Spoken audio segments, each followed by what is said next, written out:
Hello guys, welcome back to my YouTube channel. Ngayon, ituturo ko po sa inyo kung paano gamitin ang ViewSync. Okay? So, i-search nyo lang sa Google ay viewsync.net.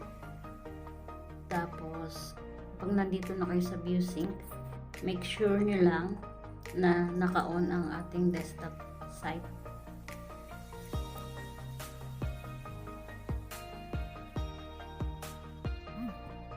Kapag okay na, pumunta kayo sa inyong YouTube channel, kumuha kayo ng inyong video na nakamahaba ninyong video para yun ang ating isasalang dito. Okay? Example, kuha lang ako ng video sa akin.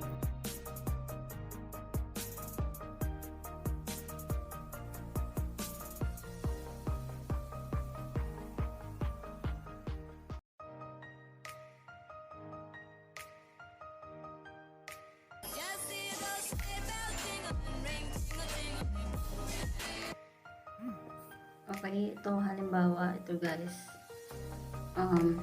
Kunwari, okay guys, ito halimbawa, nandun na kayo sa inyong channel. Piliin nyo yung mahaba na yung video, then click nyo lang tong share, tapos kunin nyo yung link, copy nyo. Tapos balik na kayo sa ViewSync. Tapos click niyo itong plus sign. Diyan po ninyo ipipaste.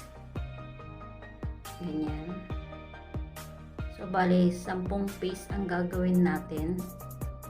Ayan, click nyo lang yung plus sign na yan. Paste. Click ang plus sign. Paste. Click ulit. Paste. Ayan. Bali, hanggang 10 ito guys. 10 paste.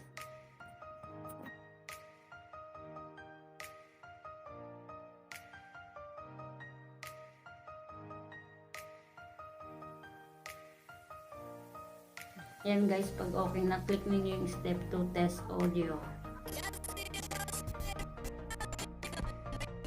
Click nyo lang matapos yung testing. Ayan, so okay na siya. Tapos na yung ating step 2. Ngayon, click niyo yung step 3 ViewSync. Para lalabas yung link.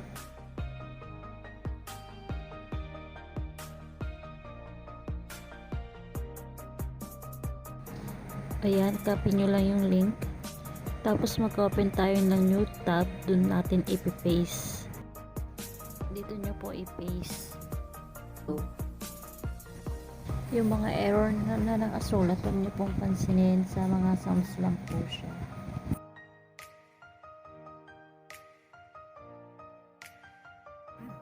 Ayan, so pag okay na siya, click lang natin yung video sa isa.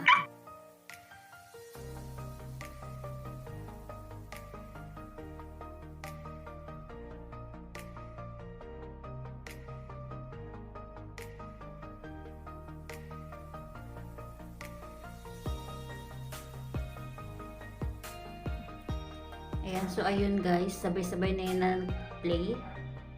So 10 browser siya guys, hintayin nyo na lang siya na matapos. Ang suggest ko dito is yung mahaba ninyong LS or silent LS or live stream. Yun po ang inyong isa lang para matagal siyang matapos. Tapos pag natapos na yung play ninyo, i-play nyo lang po ulit. So ayun guys, kung nagustuhan ninyo ang mga ganitong klaseng video, huwag nyo pong kalimutan na i-hit ang subscribe button at i-click ang notification bell para ma-update kayo sa aking mga bagong upload.